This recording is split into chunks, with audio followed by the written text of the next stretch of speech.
Hey guys, it's Jeff from Everything Plants. Welcome back to another video. Today I wanted to show you how to prune a fiddle leaf fig tree in order to promote further branching and get it in more of like a tree-like structure. So right now is the perfect time to prune a plant, as the first day of spring is this weekend, and you can see that it is getting some new growth up top here. So it is already telling me that this plant is in the active growing phase. Another big thing to remember, and honestly, I was gonna do it this morning, is I kind of want to cut this one leaf off, but when you prune a plant specifically for branching, don't cut any of the lower leaves off, as it might send a signal for the plant to kind of redirect growth in this area where I want growth up there. Along the stem, you can see these little lines like those. These are leaf nodes or leaf lines, and when you make a cut, simply cut in between two leaf nodes, and this is called the internode.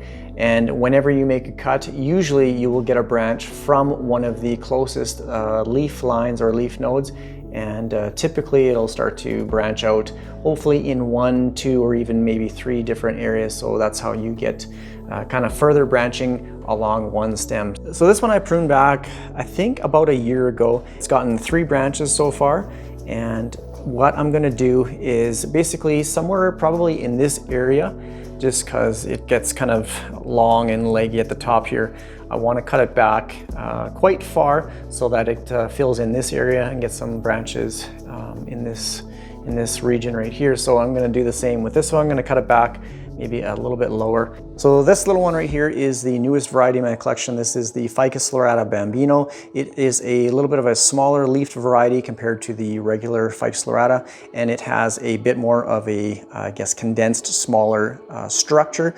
So it's perfect for small spaces, small houses, apartments, that kind of thing, but you still want the fiddle leaf fig type leaf.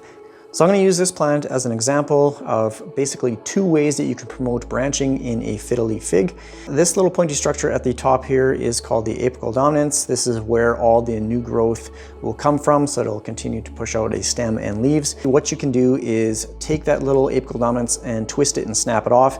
That tells the plant to focus growth elsewhere in the plant, as it can no longer grow kind of in a straight upward fashion.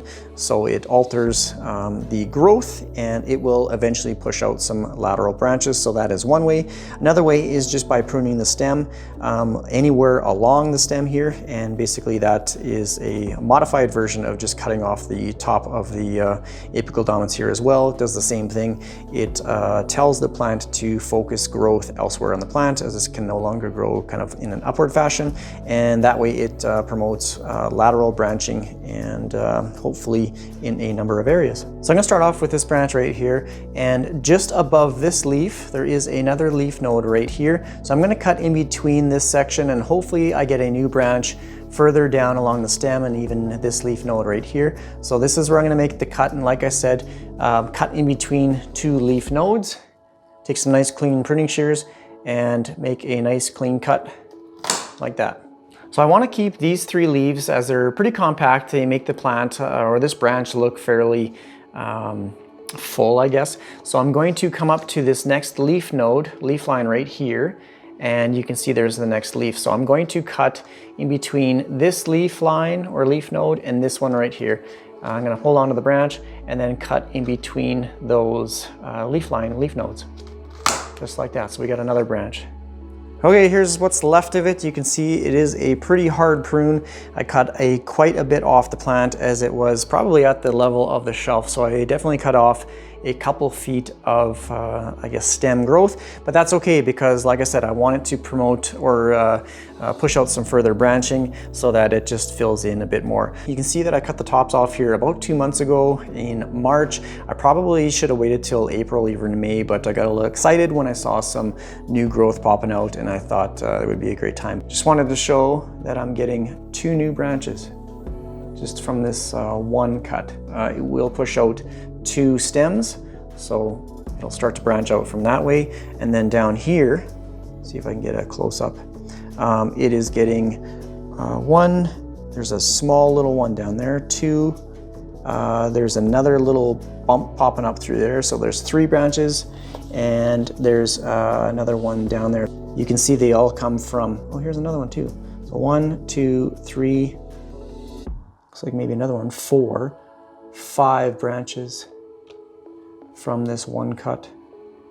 So it's pretty cool. They'll all kind of start their own new branches, and it will fill out into more of like a dense tree-like structure. So that's this is 2 months growth now for this little pruning project. So it is pretty scary to prune a plant because you think it's not going to survive, you think you're going to kill it, but pruning plants, they respond really well. It's good for plants. So if you don't want like one long gangly stick of a fiddle leaf fig and you want it to branch out, chop the top off and just be patient and watch it grow. I know a lot of people have a pretty difficult time with these fiddle leaf figs, but honestly, I don't find it that bad. But of course, I'm going to talk about care now. So the most important thing for these plants is that it gets plenty of sunlight. You can't have it in a corner somewhere. It's going to drop all its leaves. It has to have a bright sunny area. And like mine, it does get some direct sunlight in the morning. So, and close to an east facing window or even a west facing window would be perfect.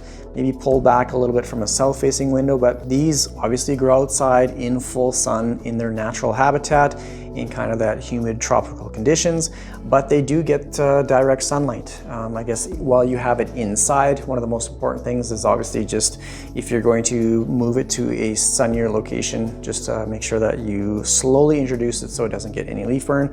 But these need a lot of light. So if you do not have a bright sunny area in front of a window, don't get these. Otherwise it'll just drop all its leaves and you'll wonder what is going on with this plant. I have a couple roughed up leaves here.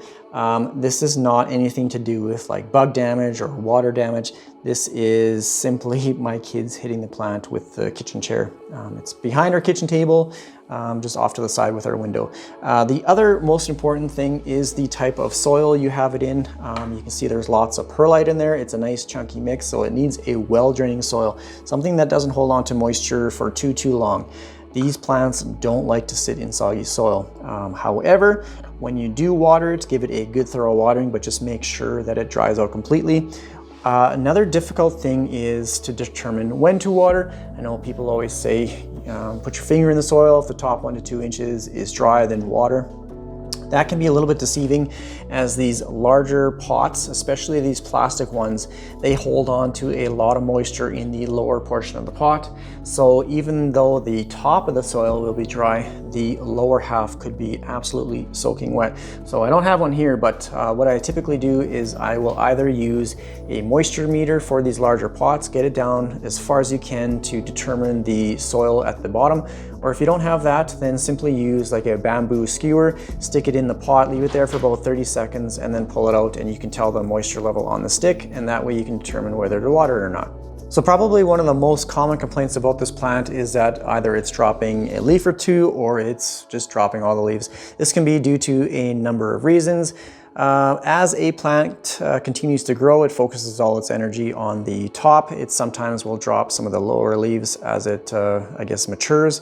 Another reason is it can drop some leaves or have leaf drop when you bring it home from the greenhouse or plant store. It comes from a nice, warm, humid environment, and as it adjusts to your home, it might drop a couple leaves, but don't worry, just give it some time. It should recover as it acclimates to your home. Another reason, kind of what I alluded to already, is overwatering or underwatering. So just make sure that you try and keep an eye on the soil as best as you can, just making sure it's not too dry or too wet, just kind of that in between. So let the soil dry out, not for too long. If it's dry, give it some water, give it a lot, and you shouldn't have an issue.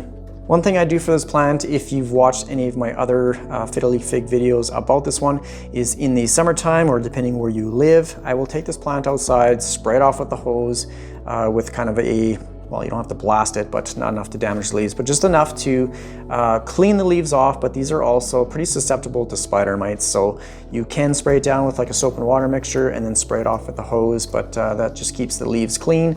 from dust and debris and any pests, and just allows it to, I guess, properly photosynthesize and get in as much light as you can. I do fertilize this plant in the growing seasons of spring and summer. Plants obviously need nutrients, sunlight, and water to grow. I know there is a Fiddle Leaf Fig specific fertilizer out there. I haven't tried it or used it, but I'm kind of curious to see if it makes a, I guess, noticeable difference in the growth. I almost forgot to say that you can propagate the cuttings that you take from the plant. I'll insert a clip here as I tried to water propagate it. It didn't work, they died, and I think that was my fault.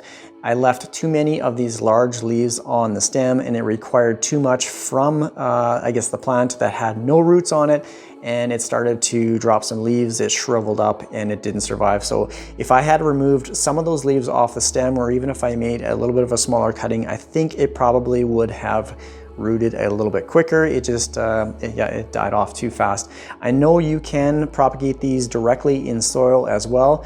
You stick the stem in after you let it callus over for a couple days, just stick it in a pot of soil. And what I've seen done is you can put a bag over top of the pot. That way it kind of keeps in the humidity and moisture. And obviously the soil will have to be a little bit more on the damp side in order for it to work, but I've never tried just the straight soil method. These are a little bit tougher to root for me. I've never really had good success with it. I think maybe one cutting a few years ago. So that is how you propagate a Fiddle Leaf Fig, just from the cuttings. If you do just a single leaf, it will not grow. You need a section of the stem. It might grow roots on the leaf, but the leaf will not produce an entire new plant. You need a section of the stem where it has that leaf node. So that's pretty much it for this video. If you have any comments or questions, please leave it down below. Thanks again for all the support, all my new subscribers and old subscribers, all my viewers, all that kind of stuff. So thanks again, everyone. Take care. Bye.